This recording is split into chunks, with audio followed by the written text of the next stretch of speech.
മുത്താരം കൊന്നു പിയോ എന്ന ചിത്രത്തിലൂടെ സംവിധായകനായി അരങ്ങേറിയ വ്യക്തിയാണ് സിബി മലയിൽ. ചുരുങ്ങിയ സമയങ്ങളിലൂടെ തന്നെ മലയാളത്തിലെ മികച്ച സംവിധായകരിൽ ഒരാളായി മാറിയ അദ്ദേഹം മമ്മൂട്ടി, മോഹൻലാൽ തുടങ്ങിയ നടന്മാർക്കെല്ലാം മികച്ച സിനിമകൾ സമ്മാനിച്ചു. കിരീടം, ഭരതം, ദശരഥം, സതയം എന്നിങ്ങനെ മോഹൻലാലിനൊപ്പം അദ്ദേഹം ഒന്നിച്ചപ്പോഴെല്ലാം പ്രേക്ഷകർ സ്വീകരിച്ചിട്ടുണ്ട്. എന്നാൽ ഈ കൂട്ടുകെട്ടിൽ അവസാനം ഇറങ്ങിയ ഫ്ലാഷ് എന്ന ചിത്രം ബോക്സ് ഓഫീസിൽ വലിയ പരാജയമായിരുന്നു.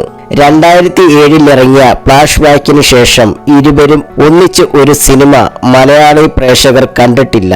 ദശരഥത്തിന്റെ രണ്ടാം ഭാഗമായിരുന്നു താങ്കൾ ഒന്നിക്കണമെന്ന് ആഗ്രഹിച്ച സിനിമയെന്നും എന്നാൽ അത് നടക്കാതെ പോയെന്നും സിബി മലയിൽ പറയുന്നു. രണ്ടുപേരും ഒന്നിച്ച സിനിമകൾ എന്നും മലയാളികളുടെ മനസ്സിൽ ഉള്ളതിനാൽ ഇനി ഒരു സിനിമ ചെയ്യുമ്പോൾ പ്രേക്ഷകർ പ്രതീക്ഷിക്കുന്ന തരത്തിലുള്ള സിനിമ വരണമെന്നും എന്നാൽ ഫ്ലാഷ് ബാക്ക് അങ്ങനെ ഒരു സിനിമ ആയിരുന്നില്ല എന്നും സിബി മലയിൽ പറഞ്ഞു.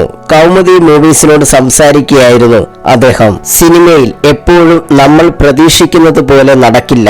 രണ്ടു കൂട്ടരുടെയും സൗകര്യങ്ങളും താല്പര്യങ്ങളും അതിലുണ്ടാകും. 2007 കഴിഞ്ഞിട്ട് പിന്നെ ഞങ്ങൾ ചെയ്യണമെന്ന് ആഗ്രഹിച്ച സിനിമ അല്ലെങ്കിൽ ഞാനായിട്ട് വർക്ക് ചെയ്ത സിനിമ ദശരഥത്തിന്റെ രണ്ടാം ഭാഗമായിരുന്നു. പക്ഷെ പല കാരണങ്ങൾ കൊണ്ടും ആ സിനിമ സംഭവിച്ചില്ല. പിന്നെ അത്ര സീരിയസ് ആയ അപ്രോച്ച് എന്റെ ഭാഗത്തു നിന്നും ഉണ്ടായില്ല. ഞാൻ അദ്ദേഹമായി ഇനി ഒരു സിനിമ ചെയ്യുമ്പോൾ പ്രേക്ഷകർ പ്രതീക്ഷിക്കുന്ന തരത്തിലുള്ള ഒരു കഥ വരണം. കാരണം നമ്മൾ ചെയ്ത സിനിമകൾ അത്രമാത്രം അവരുടെ മനസ്സിലുണ്ട്. അപ്പോൾ അതിനു മുകളിൽ നിൽക്കുന്ന ഒരു സിനിമ ചെയ്തില്ലെങ്കിൽ അത് സ്വീകരിക്കപ്പെടില്ല എന്ന ചിന്ത മനസ്സിലുണ്ട്. ഫ്ലാഷ് ബാക്കിന് സംഭവിച്ചത് അത് തന്നെയാണ്. ഞാനും മോഹൻലാലും കൂടി ചേരുമ്പോൾ പ്രേക്ഷകർ പ്രതീക്ഷിക്കുന്ന ഒരു സിനിമ ആയിരുന്നില്ല അത്.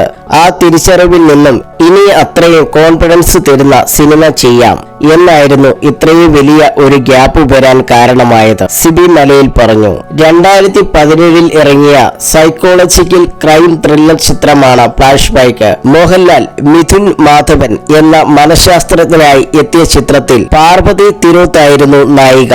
ഇന്ദ്രജിത്ത്, സായ്കുമാർ തുടങ്ങിയവർ പ്രധാന വേഷത്തിലെത്തിയ ചിത്രം ബോക്സ് ഓഫീസിൽ പരാജയപ്പെട്ടിരുന്നു.